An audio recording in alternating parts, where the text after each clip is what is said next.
Well, here we have the neck blank, 2 pieces of maple, laminated with a piece of walnut in the middle.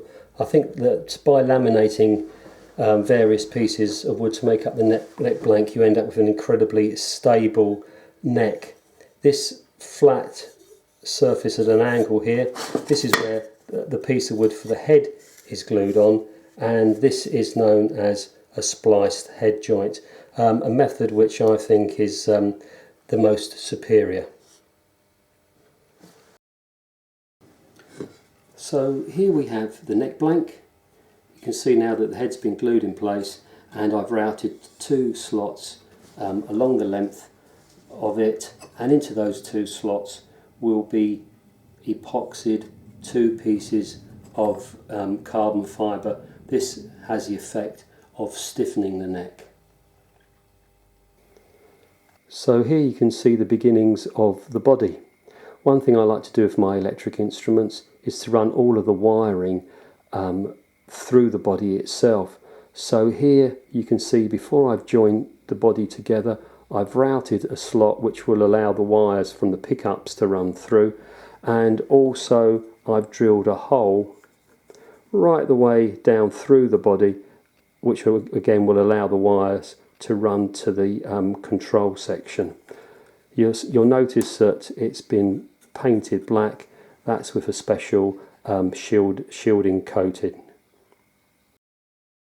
Well, you can see that the body's been glued together, it's been cut out, and a fair bit of the shaping done. I'll do some more once the neck has been glued on.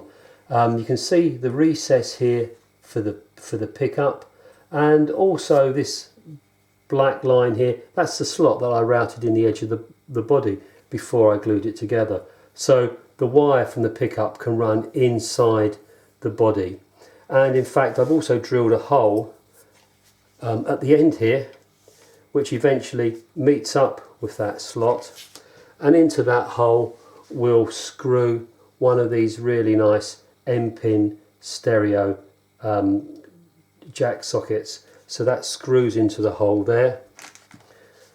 You may remember that I drilled a hole into the edge of the body, and that hole marries up with the control section here. So if I flip it over, so here's the back, and this is the control section here, and you can see that I've made a cover for that, and I've used a piece of plywood, and it's been veneered with some really nice burr walnut veneer, and that will match the head overlay.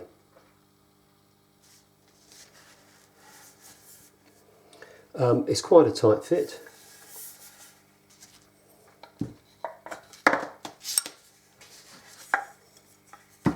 So you can see the recess here, and if I just tip it up at an angle, that's the hole we were talking about. So the wires from the pickups come out here, and eventually on the other side of this cover, I will stick on some of this self-adhesive copper foil, and indeed the whole of the recess will be lined with copper foil. And essentially what you're doing is you're making a metal box to house all of the components, and that helps cut down on any interference from the mains electric, etc. So the next job will be to glue the neck on.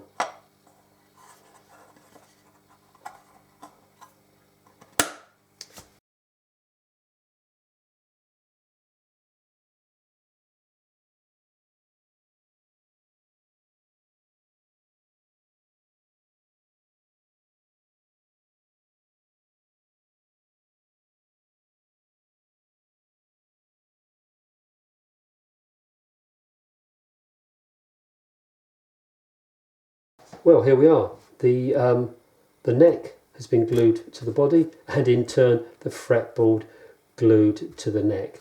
At this stage I leave the neck square. I think it makes it easier to clamp the fingerboard on whilst it's being glued up, and also it's easier to hold the neck whilst you're fretting it. There's a very nice Indian rosewood fingerboard. I always put a slight camber on my fretboards, and also I've used my favourite fret wire, which is this wide gold Evo wire. Those two features really combine to make a very comfortable instrument to play. So with the fretboard complete, the next step is for me to carve the neck. Well, here's the tailpiece. I've made this from a piece of 2mm brass sheet. The whole thing's been cut out by hand, and it's designed to take ball end strings. By using ball end strings, the player can really choose from a huge range of electric guitar strings. You just don't have the same range for electric mandolin strings. So here we are. There is the tailpiece. Well, the mandolin has been set up, playing, and now I've taken it apart, given it a very good clean up, and I'm ready to start the finishing process. The finish that I use on my solid bodied instruments is True Oil. It's a finish that was developed for gun stocks, and it seems to work particularly well on solid body instruments.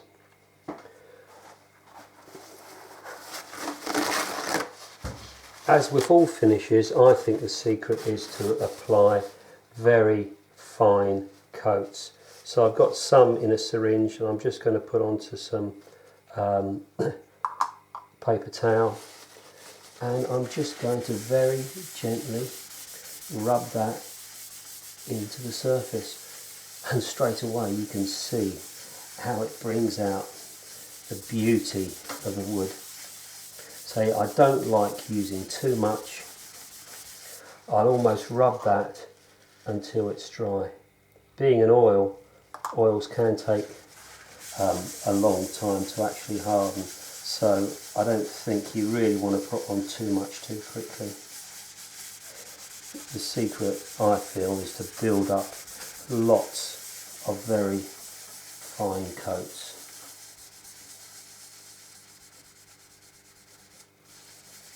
Well, the first coat of oil has been applied, and you can see how the character of the wood really shows out now.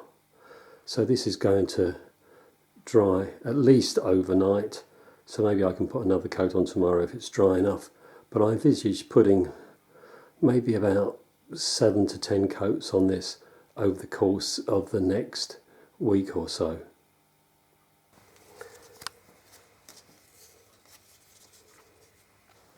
Well, the E-Mando has had 5 coats of True Oil, and I'm just going to give it a very light sand.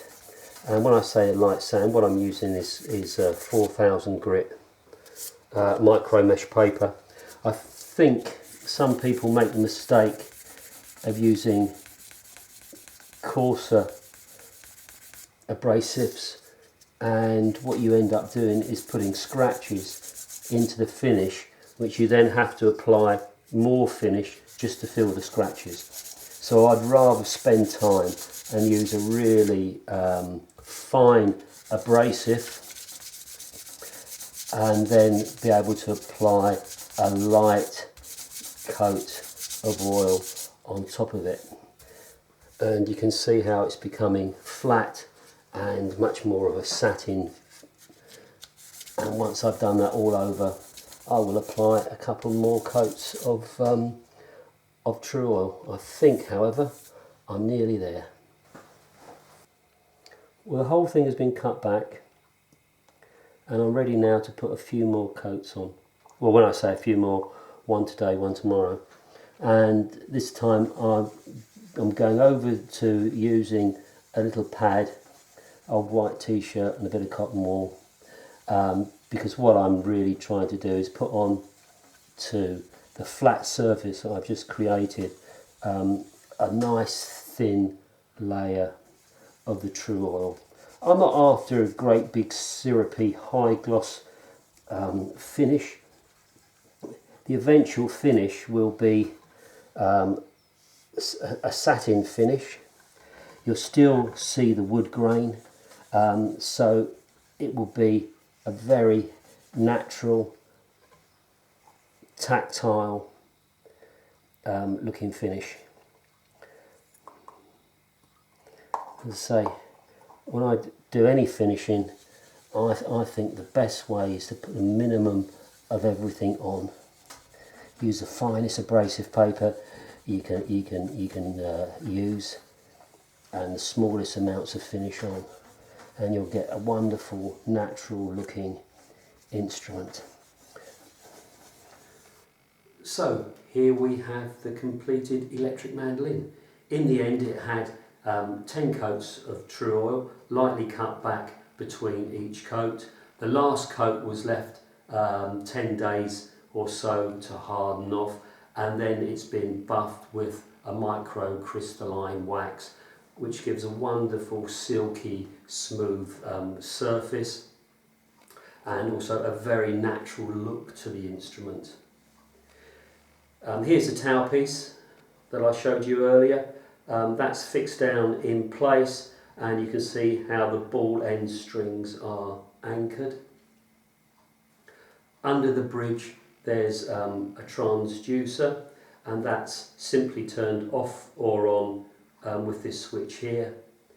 The blade style humbucker pickup here, 2 coils. It can be used in either the humbucker mode or switched over and used as a single coil, and in the middle position it turns the pickup off completely. So you can use either both pickups or either pickup, and of course you've got a volume and tone control here as well. You can see the maple neck, gold plated Charla tuners and gold plated strap pin. So there is the whole completed instrument, waiting for its new owner Chris to come and pick it up. You may have noticed it's left-handed, so I won't be giving a demo on this one, but there you are. There's the electric mandolin, and hopefully this video would have given you a little bit of an insight into how I construct it. So thanks for taking the time to watch this video, and maybe I'll hear from you soon. Okay, cheers, bye bye.